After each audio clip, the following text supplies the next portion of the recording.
Hello बच्चों, good morning. तो आज हम बिहार बोर्ड का हिंदी चंद्रिका चैप्टर नंबर 11 और चैप्टर का नाम हो गया अभ्युन और इनके राइटर का नाम हो गया अशोक वाजपेयी, यानी कि आप गोधली चंद्रिका भी इसे कह सकते हैं। ठीक है, तो इसमें बहुत सारा कमेंट आया है कि सर हमें चंद्रिका इस्तेमाल करना चाहिए या नहीं करना चाहिए, नहीं करना चाहिए तो क्यों नहीं करना चाहिए, और करना चाहिए तो क्यों करना चाहिए, यानी कि यही टाइप का बहुत सारे प्रश्न आया है। तो हम थोड़ा सा इसे संक्षिप्त में बताने का कोशिश करेंगे। ठीक है बाबू, तो उससे पहले हम आपको यह चीज़ बता देना चाहते हैं कि जैसे कि आप स्क्रीन पर देख पा रहे होंगे, गद्य खंड एवं काव्य खंड दोनों मिलाकर 24 चैप्टर होते हैं। तो इसमें चैप्टर का नाम और राइटर का नाम लिखा रहता है, तो आप इसे याद कर लीजिए, क्योंकि बिहार बोर्ड में यहाँ से आपको 10 से 15 नंबर का ऑब्जेक्टिव के रूप में पूछा जाता है। ठीक है बाबू, तो आई होप आप लोग जान गए होंगे और पहले से ही जानते होंगे यहाँ से जो ऑब्जेक्टिव के रूप में पूछा जाता है क्वेश्चन। तो चलो इसे आप याद कर लीजिएगा। तो चंद्रिका के बारे में अगर हम बात करें तो हम थोड़ा डिटेल्स में बाबू नहीं बता पाएंगे, क्योंकि हमारे पास थोड़ा समय का भी थोड़ा सा अभाव है। तो हम आपके लिए लेकिन हम इतना ज़रूर वादा करते हैं कि आपके लिए हम किसी दिन 2 से 3 घंटा समय निकाल कर लाते हैं और फिर हम आपको चंद्रिका के बारे में पूरा डिटेल्स बताते हैं। लेकिन यहाँ हम थोड़ा संक्षिप्त में हम आपको बता देना चाहते हैं कि चंद्रिका इस्तेमाल करना चाहिए या नहीं करना चाहिए, या इससे फ़ायदा या इससे जो हानि होता है हम आपको शॉर्टकट में बता देते हैं। ठीक है बाबू, तो देखो बहुत सारे कमेंट में पूछा जाता है कि चंद्रिका सर इस्तेमाल करना चाहिए कि नहीं करना चाहिए। बिल्कुल करना चाहिए। क्यों नहीं करना चाहिए बताओ? बिल्कुल करना ही चाहिए। ठीक है बाबू, इससे तुम निश्चिंत होके तुम एक तरह से वो जो कि करो। चलो मानकर चलो कि हम तुम्हारा ये फ़ायदा नंबर 1। चलो तो इससे फ़ायदा क्या होता है हम तुमको बताते हैं। जैसे कि आप लोग देख पा रहे होंगे कि यहाँ पे अभी चैप्टर स्टार्ट हो गया। ठीक है, अभ्युन चैप्टर स्टार्ट हो गया है। तो जैसे कि अगर आपके पास समय है तो मानकर चलो अगर समय है तो जाके बुक रीडिंग करो। ठीक है बाबू, लेकिन परीक्षा के बहुत नज़दीक आ गया है समय, अगर आपके पास समय नहीं है, आप ऐसे बुक रीडिंग करना चाहते हैं, तो अगर आपके पास समय भी नहीं है, बुक रीडिंग करना चाहते हैं, तो हमारा यही कहना होगा कि बाबू आप यहाँ पे जैसे कि देख पा रहे होंगे स्क्रीन पर, अगर आप यहाँ से भी रीडिंग करते हो तो 40 से 50% आप उस चैप्टर के बारे में जान जाते हो। आप कहोगे कि सर हम 40 से 50% जान पाएंगे। अरे भाई, तुम्हारे पास अगर समय है बाबू तो तुम जाके बुक रीडिंग करो, लेकिन नहीं समय है तो तुम्हारा 40 से 50% भी जानना बहुत ज़रूरी हो जाता है। नहीं तो तुम देखो नहीं तुम बुक रीडिंग कर पाएगो, और नहीं तुम अगर मानकर चलो यहाँ भी रीडिंग नहीं करते हो तो फिर तो तुम न यहाँ के न वहाँ के, मानकर चलो डायरेक्ट रट्टा मार के एग्जाम में बैठ गए, तो उससे भी फायदा होने वाला कुछ खास है नहीं बाबू। इससे अच्छा है कि नहीं जानने से अच्छा है कि 40-50% जानो, उसके बाद फिर एग्जाम में बैठो। ठीक है बाबू, आई होप आप लोग समझ पा रहे होंगे। अगर आपके पास समय है तो फिर जाओ बुक रीडिंग करो, अगर नहीं समय है तो फिर यहाँ से भी जानो, क्योंकि 40 से 50% भी हमारे हिसाब से एक तरह से आसान ही हो जाता है। ठीक है बाबू, फायदा नंबर 2 क्या होता है इसमें, जैसे कि आप लोग देख पा रहे होंगे यहाँ पे शब्दार्थ देख पा रहे होंगे। ठीक है बाबू, तो शब्दार्थ में क्या है, इसे आपको याद नहीं करना शब्दार्थ को, हालांकि ऑब्जेक्टिव के रूप में कभी कभी पूछ लिया जाता है इसमें से भी प्रश्न, तो आपको इसको याद नहीं करना है। कम से कम आपको क्या करना है, जब बुक रीडिंग करते हो उसके बाद इसको ना आप 1 से 2 बार पढ़ के छोड़ दो। ठीक हो, आप समझ पा रहे होंगे हम क्या कहना चाहते हैं। यानी जब आप बुक रीडिंग करते हैं तो आप इसे शब्दार्थ को आप 1 से 2 बार पढ़िए, उसके बाद छोड़ दीजिए। ठीक है, उसके बाद नीचे आप देख पा रहे होंगे कि आशय है, तो आज से भी आप चाहे तो इसे पढ़ ले, क्योंकि यहाँ से बहुत हेल्प होता है। अगर ये सब आप पढ़ लेते हैं तो यानी कि एग्जाम हॉल में आपको इससे रिलेटेड जो प्रश्न पूछा जाता है तो आपको बहुत हेल्पफुल होता है। ठीक है बाबू, तो आई होप आप लोग समझ पा रहे होंगे। देखो चंद्रिका का मतलब क्या होता है, पहले चंद्रिका का मतलब समझने का कोशिश करो। देखो जैसे कि आप कोई भी कोचिंग में पढ़ते हो, ठीक है, कोई भी कोचिंग चलेगा, ठीक है, आप जहाँ भी आप हो, आप वहाँ पर कोचिंग पढ़ते हो, तो उस कोचिंग में जो सर रहते हैं उसका क्या काम रहता है, उसका काम यही ना रहता है जो आपको नहीं आता है वो बताते हैं, यानी कि जो भी सब्जेक्ट का क्वेश्चन का आंसर नहीं जान पाते हैं तो वो सर सोल्व करते हैं। ठीक है, ठीक इसी तरह से चंद्रिका भी है। जैसे कि आप घर पे पढ़ते हो और नहीं जान पाते हो तो चंद्रिका खोलो और वहाँ से आप जानो। ठीक हो, चंद्रिका कोई बुरी चीज़ नहीं है, हालांकि आप पता नहीं बहुत सारे को क्यों ऐसा लगता है कि चंद्रिका सिर्फ कमज़ोर विद्यार्थी ही यूज करते हैं, या फिर जो चंद्रिका यूज करते हैं वो कमज़ोर छात्र होते हैं, वगैरह वगैरह बहुत सारे सब प्रश्न आ जाता है। उसके बाद हम बात करेंगे जैसे कि आप लोग स्क्रीन पर देख पा रहे होंगे व्याकरण का।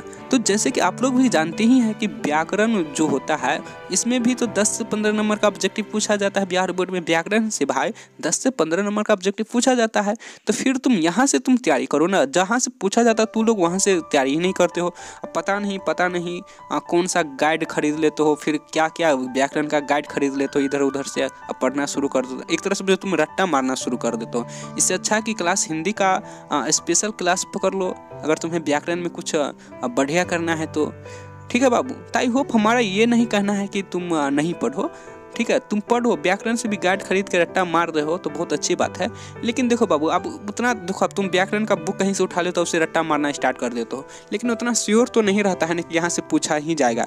लेकिन व्याकरण जैसे कि आप लोग देख पा रहे होंगे तो इसको हम याद करने के लिए नहीं बोल रहे हैं, इसे आप 1 से 2 बार सीधे पढ़ के छोड़ दीजिएगा तो 100% हमें लग रहा है कि यहीं से पूछा जाता है। ठीक है, उसके नीचे आप देख पा रहे हैं कि मुहावरा है, तो मुहावरा भी पूछा जाता है। तो यही सारा कुछ यहीं से चंद्रिका से ही एक तरह से बुझो। अगर आप चंद्रिका को ठीक तरह से इस्तेमाल करना चाहे तो आप ठीक तरह से इस्तेमाल करके आप फ़ायदा उठा सकते हैं। ठीक है बाबू, यानी कि आप एक तरह से बोलो तो आप चंद्रिका आपके लिए उपयोगी है।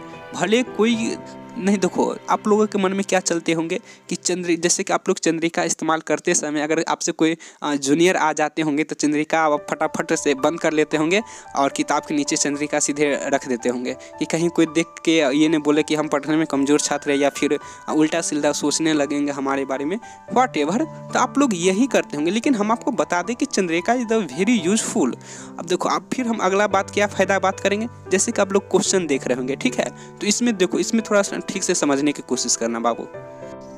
देखो, क्वेश्चन के बारे में हम यही कहना चाहते हैं, जैसे कि तुम अभियोन है, ठीक है, तुम मानकर चलो कि बुक जाके रीडिंग कर लियो, ठीक है, लेकिन बुक रीडिंग करते ही उसके बाद बुक रीडिंग करने के बाद क्या आता है, क्वेश्चन आंसर आ जाता है। तो इसका मतलब तो ये भी नहीं होता कि तुम बुक रीडिंग करते ही जितना भी क्वेश्चन आता है सबका तुम उत्तर बारी बारी से लिखने लगते हो, या फिर तुम, आई होप हमें पूरा भी आप पे पूरा विश्वास है कि आप समझ गए होंगे। लेकिन होता है क्या कि आपको बुक रीडिंग करते हैं उससे रिलेटेड जो फ्रंट्स आता है तो आप सही तरीक़ा से या फिर नहीं लिख पाते हैं। ठीक है बाबू, तो आपको क्या करना है, यहाँ पे आपको क्या करना है, उससे रिलेटेड जो फ्रंट्स होता है आप चंद्रिका उठाइए और वहाँ से आप प्रश्न देखना शुरू कीजिए। ठीक है, उस प्रश्न का उत्तर देखना शुरू कीजिए, आई मीन कहने का मतलब मेरा यही है। ठीक है, उस प्रश्न का उत्तर देखना शुरू कीजिए और उससे रिलेटेड 3 से 4 बार पढ़िए, फिर 1-2 बार लिखिए, फिर चंद्रिका को क्लोज कीजिए। उसके बाद फिर उस प्रश्न का मायने अपने से लिखना कॉपी पर शुरू कीजिए कि देखो उससे रिलेटेड तुम क्या लिख पाते हो।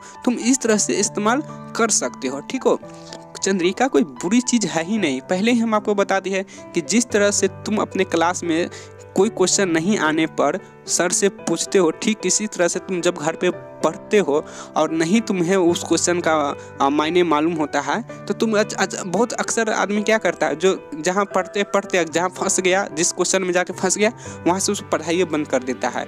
वो ये भी नहीं ट्राई करता है कि हम अगला क्वेश्चन देखते ये नहीं बना, तो वो वहाँ से चैप्टर क्लोज करके बस आप एक बार सीधे कल कोचिंग जाएंगे, फिर तभी पढ़ाई स्टार्ट होगा। तो बाबू आपको ऐसा नहीं करना है। अरे फंस गए हो तो वहाँ से चंद्रिका उठाओ, फिर चंद्रिका से क्वेश्चन सोल्व करने की कोशिश करो। अगर वहाँ भी तुमको अगर नहीं समझ में आ रहा है प्रयास करने के बाद भी, उसके बाद कोचिंग है ही। ठीक है बाबू, तो आई होप मिला जुला के हम एक तरह से हम आपको कुछ बता दिए हैं।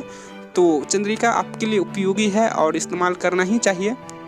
तो ठीक है बाबू, आप लोग समझ पा रहे होंगे हम क्या कहना चाह रहे हैं और अभी तक जो समझाए हैं तो अभी तक समझ पा रहे हैं। हालांकि हम आपको अभी पूरा डिटेल्स में नहीं बता सकते हैं, लेकिन हम आपसे वादा ज़रूर करते कि आपके लिए किसी दिन हम 2 से 3 घंटा समय निकालते हैं और व्हाइट बोर्ड के माध्यम से बाबू हम आपको पूरा डिटेल्स में बताएंगे कि चंद्रिका कैसे इस्तेमाल किया जाता है, या इससे क्या हानि हो सकता है या फिर क्या लाभ हो सकता है। हानि तो नहीं होता है, लेकिन तो भी एगो थोड़ा सा मेंटलिटी थोड़ा सा मन में बैठ जाता है कि हानि क्या हो सकता है। तो हमारे हिसाब से क्या हानि कुछ नहीं हो सकता है। हालाँकि हम व्हाइट बोर्ड के माध्यम से बताएंगे तो वहाँ भी हम कुछ हानि के बारे में थोड़ा सा टॉपिक टच करेंगे हानि में, और उसके बाद फिर जो फायदा, हमको तो हर तरफ फायदा ही फायदा दिखाई दे रहा है इसमें। ठीक है बाबू, तो आई होप आप लोग समझ पा रहे होंगे। तो हमें आप जाने की इजाज़त दीजिए।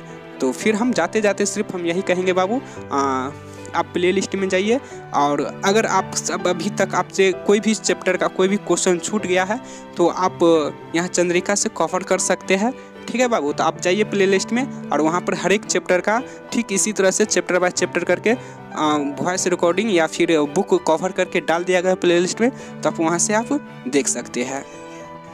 तो अगर आपके पास चंद्रिका है तो आप डायरेक्ट अपने बुक से पढ़ सकते हैं बाबू। अगर आपके पास चंद्रिका नहीं है तो खरीदने की कोई ज़रूरत नहीं है, क्योंकि प्लेलिस्ट में यहाँ पे सारा कुछ डाल ही दिया गया है।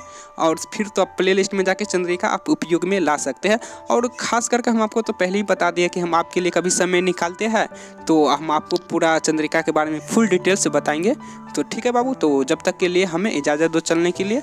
तो हाँ, लेकिन हाँ ठीक है बाबू, हम जाते जाते सिर्फ हम आपसे बस आप इतना ही कहना चाहते हैं कि आप पढ़ाई कंटिन्यू रखो, बीच में गैपिंग नहीं करना है। नहीं तो बहुत सारे स्टूडेंट को देखते हैं कि बीच में गैपिंग कर देते हैं, एक से यानी कि 1-2 दिन 12-12 घंटा पढ़ लेते, फिर बाद में मालूम चलता है कि 6 दिन गायब हो गया। तो बाबू ऐसे बात नहीं है, ठीक है, ऐसे चीज़ नहीं करनी है। आप 2 ही घंटा पढ़ो लेकिन कंटिन्यू पढ़ो। तो चलो बाबू, हम किस दिन आपके जरिए हम व्हाइट बोर्ड के माध्यम से बातचीत करेंगे। जब तक हम इतना ही रहने देते हैं तो फिर हमें जाने की इजाज़त दीजिए। तो फिर मिलते हैं अगले चैप्टर में। जब तक के लिए जय हिंद, वंदे मातरम, भारत माता की जय।